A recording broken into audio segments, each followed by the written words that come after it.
The morning started like any other at Kensington Palace. The sky was a pale grey, the kind that sits low over London in late autumn and refuses to lift. Inside the palace walls, there was a quiet that felt different from the usual calm. It was heavier. The kind of quiet that fills a room when everyone knows something is coming but no one wants to say it out loud. Prince William was standing by the tall window in the drawing room, looking out at the gardens below. The trees had lost most of their leaves. The paths were damp. A few members of staff moved across the courtyard in the distance, heads down, going about their duties. He watched them for a moment, then turned away. There was a cup of tea on the table beside him. It's untouched and growing cold. Catherine, Princess of Wales, had not slept well. That had become normal over the past several months. She had grown used to waking before dawn, lying still in the dark, listening to the silence of the house and feeling the weight of everything she was carrying. She was a woman who had always faced things with grace. That had never changed. But grace does not mean the absence of pain. It only means choosing to carry it with dignity. She came downstairs that morning dressed simply, her hair pulled back, her face calm. Anyone who did not know her might have thought she looked perfectly fine. But the people who worked closely with her saw something else. They saw the tightness around her eyes. They saw the way she paused at the bottom of the staircase, just for a second, as if steadying herself before walking into the room. They saw it, and they said nothing, because there was nothing to say. William turned when he heard her come in. For a moment they just looked at each other. No words were exchanged. None were needed. After so many years together, they had learned that some things live beyond language. Some feelings are too large and too real to be handed over in sentences. They sat down together, close but quiet. And outside, the gray sky pressed on. The news of Catherine's illness had not come all at once. It had arrived slowly, the way difficult truths often do. A concern, then a test, then more tests. Then a conversation with doctors that changed the shape of everything. When Catherine had stepped before the cameras months earlier and told the world that she was undergoing treatment for cancer, the response had been immediate and overwhelming. People wept. Strangers left flowers at the gates of Kensington Palace. Messages of love and support poured in from every corner of the world. For a brief and remarkable moment, the noise of the world went quiet, and something purely human rose to the surface. William had stood by her side through every step of it. That was not something he announced or performed. It was simply what he did. He was at her appointments. He was there when the children needed answers to questions no parent wants to answer. He was the steady presence at the edge of every difficult day. And he did it all while carrying the weight of his own future role, his own public duties, his own grief that he was not permitted to show in the way an ordinary man might, because William was not an ordinary man. And both of them had known that long before they understood what it truly meant. He was the heir to the throne. He was the future king.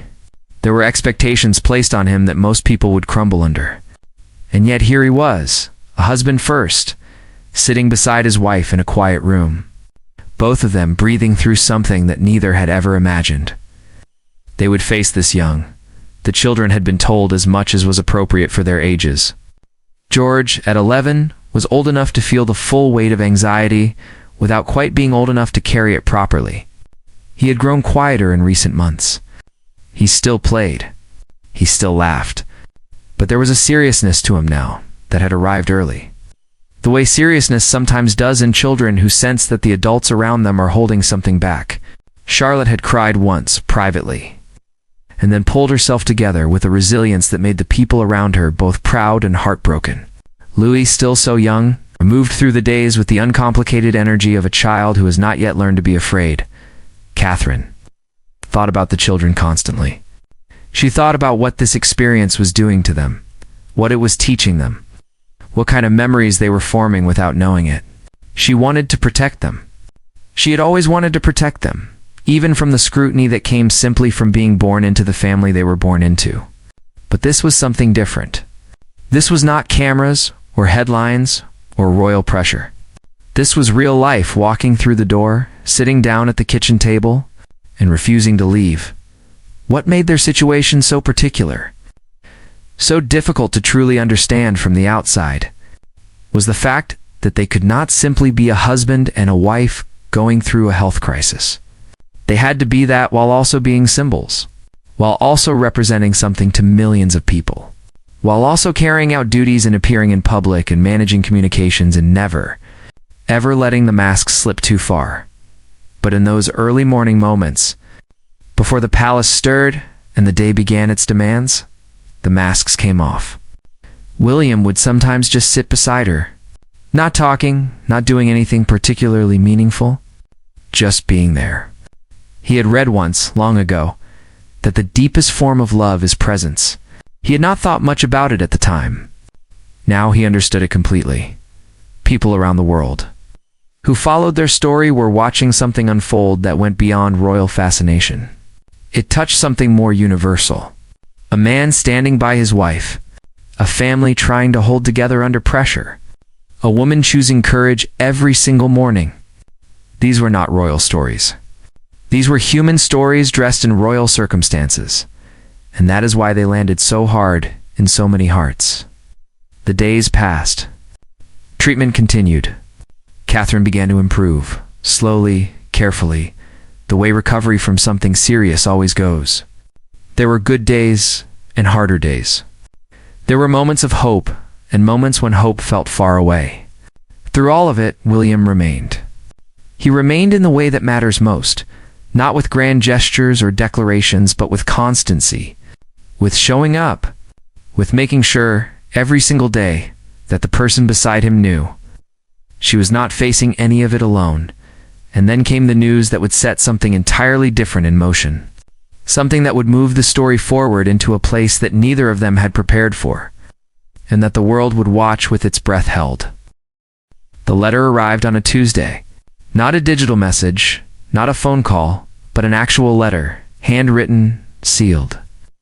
Delivered by hand to Kensington Palace in the traditional way that certain communications within royal circles still travel. William read it in the study, alone, the door closed behind him. When he came out 20 minutes later, his expression had changed. It was subtle, the kind of shift that only someone who knows a person deeply would notice. But Catherine noticed immediately. She asked him with her eyes before she asked him with words. He sat down across from her, held the letter for a moment, and then told her what it contained.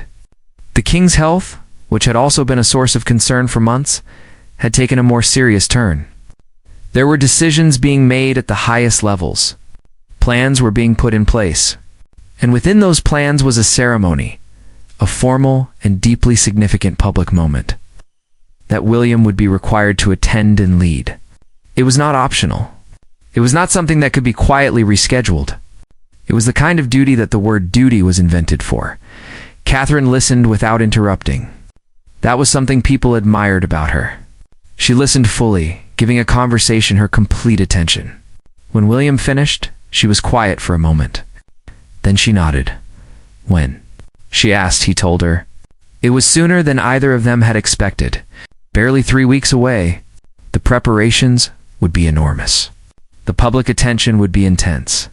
And Catherine, who was still in the careful, measured process of recovery, would be expected to appear alongside him. This was the part that sat most heavily. Her medical team had been cautious and clear throughout her treatment. She was improving. But improvement and readiness are not the same thing. She was not yet at full strength. She tired more easily than she once had. There were still days when the body reminded her, firmly and without apology, that it had been through something serious and was not yet finished healing. The question of whether she should attend was discussed quietly between the two of them, and then more formally with her medical team, and then with the palace advisors who navigate the space between royal obligation and human reality. It was a delicate conversation. On one side sat duty, tradition, the weight of expectation, the symbolic importance of her presence beside William. On the other side sat her health, her body, the advice of the doctors who knew best what she had endured and what she still needed. Catherine made her own decision. She always did when it came to the things that truly mattered. She would attend. Not because she was pushed into it, not because the institution required it, but because she understood what the moment meant and because standing beside William on a day like that felt like something she simply had to do. She told her doctors. They understood with conditions. She told William. He looked at her for a long moment and then reached across and held her hand without saying anything. The preparations began. The palace machine moved the way it always does during significant events. Quietly, efficiently, invisibly to the outside world. Fittings were arranged. Schedules were drafted. Security protocols were reviewed. Communications teams began laying the groundwork. And underneath all of this official activity, inside the private rooms of the palace, two people were simply trying to ready themselves for something that no amount of planning fully prepares you for. William threw himself into his duties with the discipline he had always applied to his role. He attended briefings. He read documents. He met with advisors. He prepared his remarks.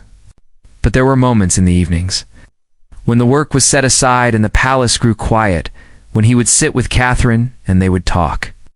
Not about ceremonies or logistics or public appearances. They would talk about things that only two people who have shared a life can talk about. Memories, moments, the way a particular evening had felt. Years ago, before all of this, the way a certain place had looked in a certain season, the texture of ordinary days that had not seemed precious at the time, but now glimmered when. Remembered. They talked about the children, about George's increasing seriousness and whether they were doing enough to give him space to simply be a boy, about Charlotte's fierce, quiet courage, which had surprised them both, about Louis and his boundless noise and light, which was exactly what the family needed without him knowing it. They talked about the future in the careful way that people talk about the future when the present is uncertain. Not with fear, but with the kind of gentle intention that says, "We are still moving toward something together, friends," who were close enough to be trusted with honesty, later said that what they saw in those weeks was remarkable. Two people under enormous pressure, managing to remain present with each other. Not disappearing into their separate anxieties, not pulling away, but turning toward each other in the way that only strong relationships can sustain. It was not always graceful. There were difficult moments. There were conversations that were hard to have, and emotions that were hard to sit with, but they sat with them. Together, the public, meanwhile, was watching from a distance and feeling things it could not fully name. Catherine's health journey had already drawn an outpouring of warmth, so large it surprised even those who had tracked public sentiment for decades. When she had appeared at events in the months following her announcement, the reaction from crowds had been extraordinary. People wept openly. They called out to her. They held up signs with messages that were simple and sincere and spoke volumes about how deeply she had connected with ordinary people through a combination of her warmth, her work, and now her vulnerability. William had noticed this. He had seen, in real time, what his wife meant to people. Not the princess as an abstract symbol, but Catherine as a person. As a woman who had faced something terrifying with openness, and who had made others feel less alone in their own struggles. He had watched it, and it had moved him deeply, in the way that things move you when they confirm something you already knew, but had never seen reflected back so clearly. And now, the ceremony was 2 weeks away. The day that would ask both of them to be, simultaneously, the most public and the most private versions of themselves. The day that the world would watch. Without understanding the full weight of what was, being carried behind the composed faces and the careful posture and the practiced composure of two people who had given so much and were about to give more. In the nursery down the hall, the children slept.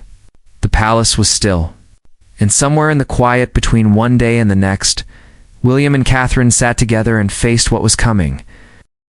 The week before the ceremony, the children were taken to spend time with family in the countryside.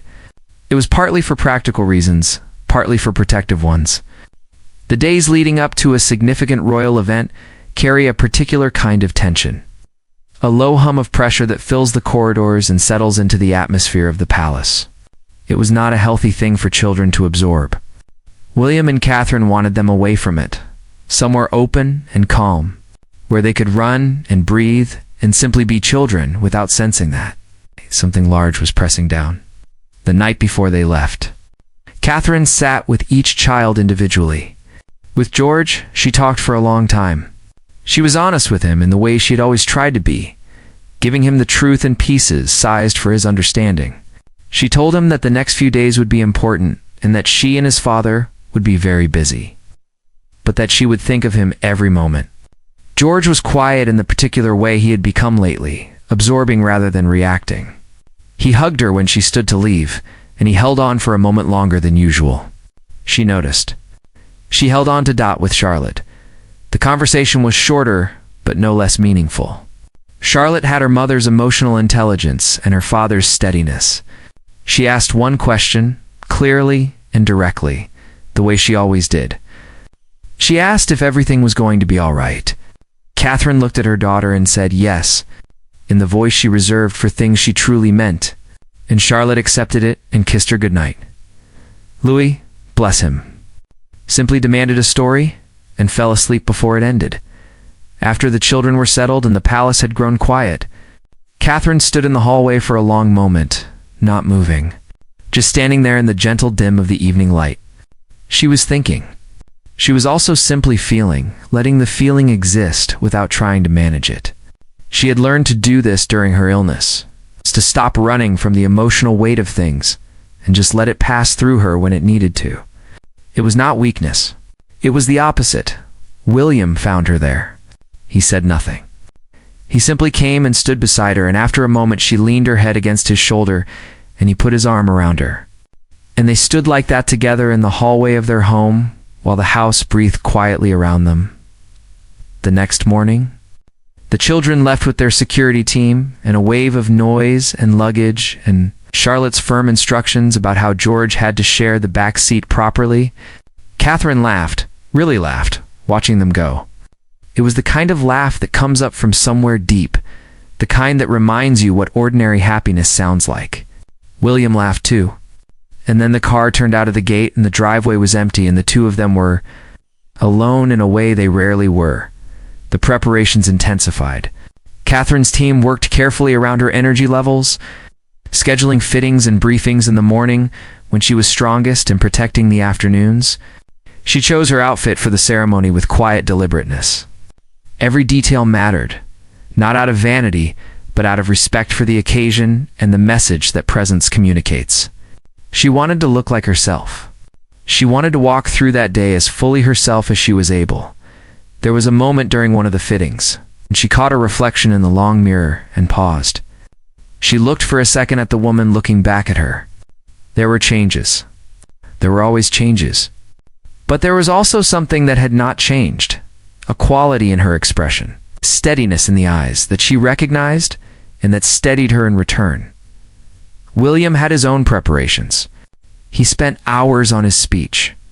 He rewrote it more times than he normally would, because the words felt inadequate no matter how he arranged them, and yet they were the only tool he had. He was not a man who expressed himself easily through language, not in public. In private, he was thoughtful and articulate. But standing before the world and translating interior emotion into spoken words was something he had always found costly. He would do it because it was required. He would do it because it mattered. 2 days before the ceremony, they sat together in the evening and watched something ordinary on television. Something that required no emotional attention, just the quiet company of shared space. Catherine fell asleep on the sofa before it ended. William sat for a while without moving, not wanting to disturb her. He looked at her in the way a person looks at something they love when they allow themselves the rare luxury of just looking, without any agenda, without rushing toward the next thing. He thought about the journey they had made together. He thought about where they had started and where they were now. He thought about the years between, which had not always been smooth, which had been shaped by pressure and loss and public scrutiny of a kind that few people ever experience and fewer still understand. He thought about how they had come through it, not untouched because nothing leaves you untouched, but together. Still together? Still here, outside the palace? The city was preparing to... News vans had begun to position themselves. Crowds were already starting to gather along the ceremonial route, some people having traveled from far away to simply be present. to bear witness to something they felt mattered. There was something in the public mood that week that was hard to define precisely. It was not mere celebrity fascination. It went deeper than that. People had watched Catherine face her illness with openness and dignity, and they had been moved by it. They had seen William stand beside her steadily, month after month, and they had been moved by that too. And now, on the eve of something significant, they were gathering in the cold because they wanted to be part of whatever this moment was going to become. The night before the ceremony, the palace was very still. William checked on Catherine before they slept. She was awake, looking at the ceiling in the dark, her mind moving the way minds do the night before something important. He asked her how she felt. She was quiet for a moment, choosing the honest answer over the easy one. Then she said, "Ready." And he believed her, because he knew her. And because she was the kind of woman who did not say things she did not mean, they turned off the light. The city hummed outside the walls. And inside, two people lay in the dark and prepared themselves for a day that neither of them would ever forget. The morning of the ceremony arrived with a stillness that felt almost deliberate, as though the world itself had agreed to pause. The sky over London was overcast, pale, and flat. The kind of sky that holds its color back and leaves everything beneath it looking more serious than usual.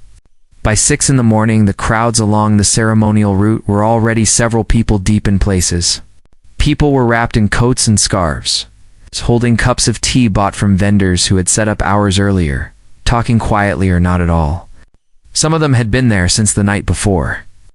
They had slept in folding chairs and on blankets laid over cold stone.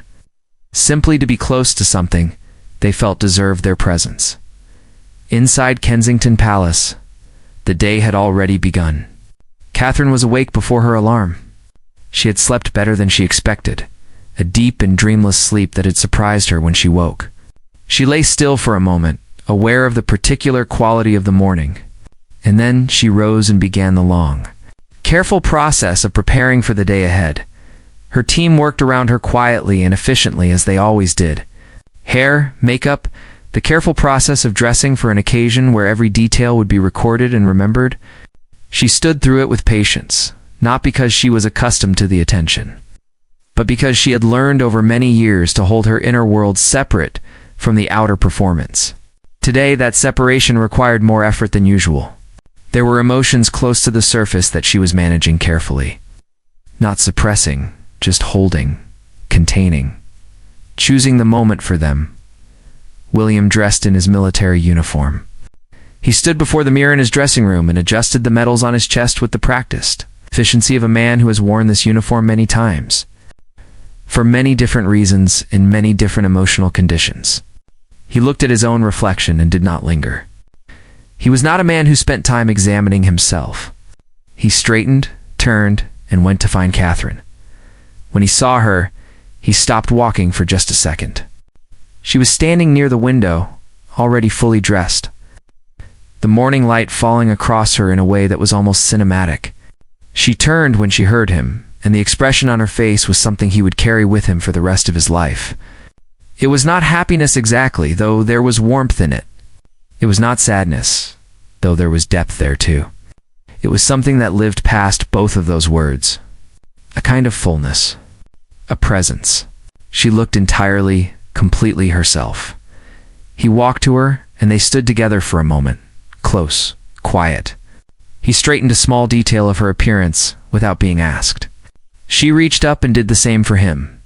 It was a small gesture, entirely private, the kind that happens between two people without being planned or performed. But a member of the household staff who saw it from the doorway later described it as the most moving thing they had ever witnessed within those walls. The convoy left Kensington Palace at the appointed time. The streets had been cleared and lined with security. As the car moved through London, the crowds pressed forward on both sides. When people saw Catherine through the windows of the vehicle, there were reactions that the security team had not fully anticipated for their intensity. People wept openly. They raised their hands. They held up notes and signs. A woman near Parliament Square held up a handwritten sign on cardboard that simply read, "We love you, Catherine." She held it with both hands, and her face was wet with tears, and she did not look self-conscious about it at all. Catherine saw them. She always saw the people in the crowd, even when others thought it impossible to notice individual faces from a moving vehicle. She saw them and felt something enormous and difficult rise in her chest, and she managed it, held it, kept it contained within herself, because the day still had many hours ahead. She needed what she was holding. William reached across without looking at her and took her hand. She did not look at him either. They both looked forward. But their hands were joined, and they stayed that way until the car reached its destination. The ceremony itself was something that will live in the historical record for generations. The location, the attendance, the weight of the occasion, all of it combined into something that felt larger than the sum of its parts. William performed his duties with the composure that has always defined him in public. Composed, serious, utterly reliable presence that the role of future king requires. He stood where he was supposed to stand. He spoke when it was time to speak. He moved through the choreography of the occasion with precision. But the moments that people remembered were not the official ones. They were the smaller ones. The way William looked at Catherine when she walked into the space and took her position. The way his jaw tightened for a single second. Visible only to those watching closely, as he managed the emotion of seeing her there. Present and upright and dignified after everything she had endured to get to this moment. The way she turned to him once briefly, and the expression that moved across both their faces in the fraction of a second before composure was restored. When William spoke, his voice was steady. He had worked hard to make it so. His speech was measured and careful and appropriate for the occasion. But there was a moment near its end when something shifted. His voice did not break. He did not stop. But anyone who was listening closely heard the difference. A slight thickening of the words, a pause that lasted a fraction longer than planned. He recovered immediately, moved on, finished. But in that fraction of a second, the man behind the prince was visible, and it was that visibility, that tiny crack in the composed exterior, that made people in the room catch their breath and reach for each other's hands. Catherine watched him from her position. She was the only one in the room who knew exactly what was behind that pause, exactly what he was carrying, exactly what it cost him to stand there and speak those words on that day. She watched him finish, and she held everything she felt on the inside with the discipline and the love of a woman who understood the weight they were both bearing and had chosen, every single day, to bear it alongside him. When the formal part of the ceremony ended, they were brought together on the steps for the public moment. The press of cameras was extraordinary. Thousands of images captured in seconds, and among all of them, the one that would define the day, the one that would be printed and shared and looked at and wept over around the world. It's not one that had been arranged or anticipated. It was a moment that simply happened. William turned to Catherine. She looked up at him, and in the space between them, something past that required no explanation and no caption and no commentary. The world saw it and understood it completely. The photograph was published within hours. By the time William and Catherine had returned to the palace, changed out of their formal attire, and sat down to a quiet dinner, the image was already being described by editors and commentators as one of the defining photographs of the decade. It showed the two of them on the steps, not performing for the crowd, not waving, holding the careful expressions trained into royal figures for public moments. It showed them simply looking at each other. And in that look was a whole world. People who saw the photograph had different reactions. Some cried immediately, without fully knowing why. Some looked at it for a long time in silence before saying anything. Some shared it without words, because words felt inadequate to whatever the image was communicating. A journalist who had covered the royal family for over 20 years wrote that in 4 decades of watching public figures, she had never seen an image that made private emotion so visible, while simultaneously being so completely unexplainable. What was it exactly that moved people so deeply? It was asked in newspaper columns and on television programs and across every platform where people gathered to discuss the things that moved them. The answers varied. Some said it was the contrast between the formality of the occasion and the nakedness of the expression caught in that moment. Some said it was knowing what Catherine had been through and seeing the love on William's face as he looked at her. Still there, unchanged, deepened by everything they had survived together. Some said it was simpler than all of that. That it was just two people at the end of an enormous day looking at each other. That sometimes the simplest things carry the most weight. Letters arrived at the palace, volumes that the communications team had not seen in years. Thousands of them, written by hand, posted from addresses all over the world. They came from elderly women who had cared for ill spouses and saw their own stories reflected. They came from young couples who had recently faced serious diagnoses and felt, for the first time, that what they were going through was not invisible. They came from people who had never cared particularly about the royal family but who had seen the photograph and felt something they could not name and needed to put somewhere. And so they wrote.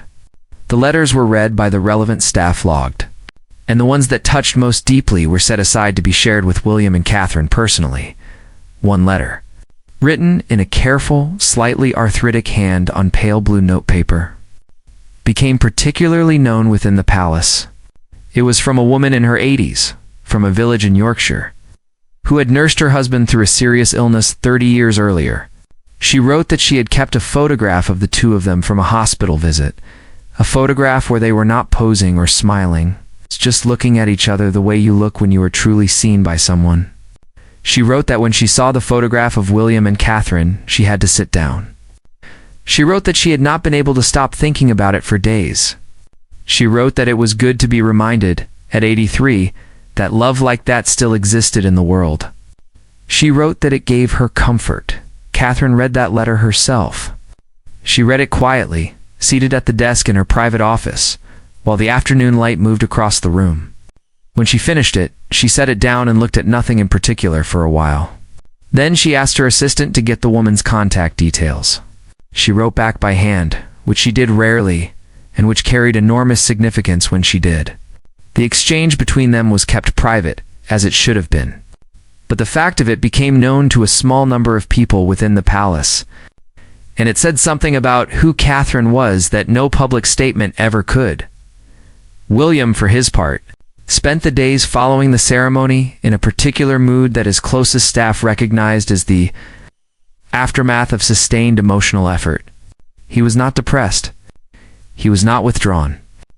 He was simply quieter than usual, moving through his work with a concentrated focus, taking the meetings and making the calls and carrying out the duties that do not stop for anything, including the largest days of a person's life. But in the evenings, he returned home. And home was where things were different. The children came back from the countryside at the end of that week. The noise they brought with them was magnificent. Louis crashed through the door of the palace like a small natural disaster, calling out for both parents at full volume before he had even taken off his coat. George arrived with the contained energy of a boy who has been good for 5 days and is very ready to relax the effort. Charlotte walked in, assessed the situation, announced that she was hungry, and went directly to the kitchen. Catherine stood in the entrance hall watching them arrive and laughed until her eyes were wet. And it was impossible to know exactly what the tears were for, but it did not matter. William came downstairs. To the noise and chaos, and immediately, George attached himself to his arm, and Louis launched himself bodily at his other side, and Charlotte asked him 3 questions in rapid succession from the kitchen doorway, and he stood there in the middle of it all with his children hanging off him and his wife watching from across the hallway with that expression she sometimes wore, the one that contained too much feeling for any single word. And he laughed and said something to George and ruffled Louis's hair and answered one of Charlotte's 3 questions and was completely, entirely present. Later that night, after the children were in bed and the house was quiet again, William and Catherine sat in the small sitting room off the main corridor. It was the room they defaulted to in the evenings because it was warm and unintimidating and did not feel like a palace, or at least not very much like one. Catherine had a cup of tea. William had a glass of water. The television was off. They were simply sitting. He asked her how she was feeling. Not the formal "how are you" that people ask without expecting a real answer. The real question asked quietly, meaning, "Tell me the truth." She thought about it for a moment, which he appreciated, because she was taking it seriously. She said she felt many things. She said she felt tired in the good way. The way you feel tired when something demanding is behind you and the rest ahead seems possible. She said she felt grateful, though she did not fully explain for what, and he understood that she did not need to. She said she felt something else that she was not quite sure how to name.